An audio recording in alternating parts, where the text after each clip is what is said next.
BJP और कांग्रेस में वार पलटवार, हिंदू गांव वर्सेस मुस्लिम गांव। अभी भारत में एक भी गांव ऐसा नहीं है जो स्वयं से हिंदू ग्राम घोषित हो, लेकिन हमने मन में विचार किया लगभग 1000 परिवार बागेश्वर धाम के 1000 मकानों में रहेंगे। जिस भूमि पर हम लोग बैठे हैं, इस भूमि के आसपास वह 1000 निवासों का निर्माण होगा। इसका नाम ही है बागेश्वर धाम हिंदू ग्राम। धीरेंद्र शास्त्री का बयान साधारण नहीं था।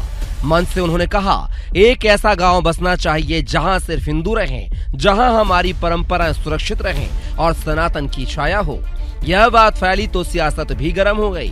कांग्रेस प्रवक्ता अब्बास हाफिज ने पलटवार करते हुए सोशल मीडिया पर मोर्चा खोल दिया।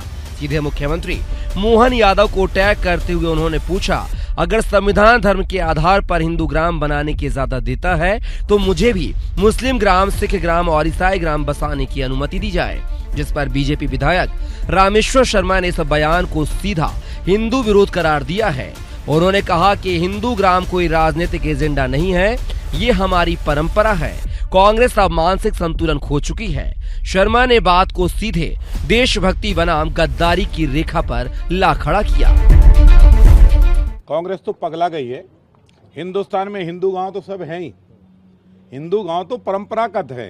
हिंदू गांव का मतलब है कि सबके साथ सबका विकास, सबके मन में भरोसा और विश्वास, कोई असुरक्षित नहीं रहे, सब सुरक्षित रहे, सब बहन बेटियां जो है आज़ादी के साथ घूम सके, कोई भी दुष्ट किसी बहन बेटी के साथ छेड़खानी न कर सके।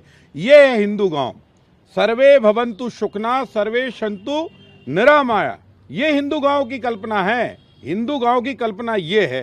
तो इस हिंदू से क्या छत्रपति शिवाजी जैसे योद्धा से क्या भारत को कोई खतरा है? महाराणा प्रताप से देश को खतरा है? गुरु गोविंद सिंह जी से देश को खतरा है? छत्रपति गुरु तेग बहादुर जी से देश को खतरा है? क्या गुरु गोविंद सिंह के दोनों बेटों से देश को खतरा है? क्या भगवान गौतम बुद्ध से हिंदुस्तान को खतरा है? क्या गुरु नानक से हिंदुस्तान को खतरा है? क्या राम से हिंदुस्तान को खतरा है? क्या कृष्ण से हिंदुस्तान को खतरा है? क्या महावीर से हिंदुस्तान को खतरा है? यही हिंदू है। जब इनसे किसी को खतरा नहीं है, ये जब चींटी को चुन डालते हैं तो क्या नाम बताए वो अब्बास है, क्या है, मत घबरा, पाप मत करना, बेटियों को मत छेड़ना, देश का तिरंगा मत जलाना और सेना पर पत्थर मत फेंकना, तेरे पर कोई खतरा नहीं है। तूने ये काम किए तो ध्यान रखना, तुझे बचाने वाला भी कोई नहीं।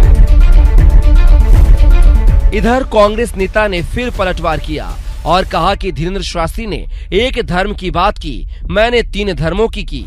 अगर उनकी मांग सही है तो मेरी क्यों गलत? संविधान सबके लिए बराबर है, क्या सिर्फ एक धर्म के लिए नहीं? गांव बसाने की पोस्ट करी है।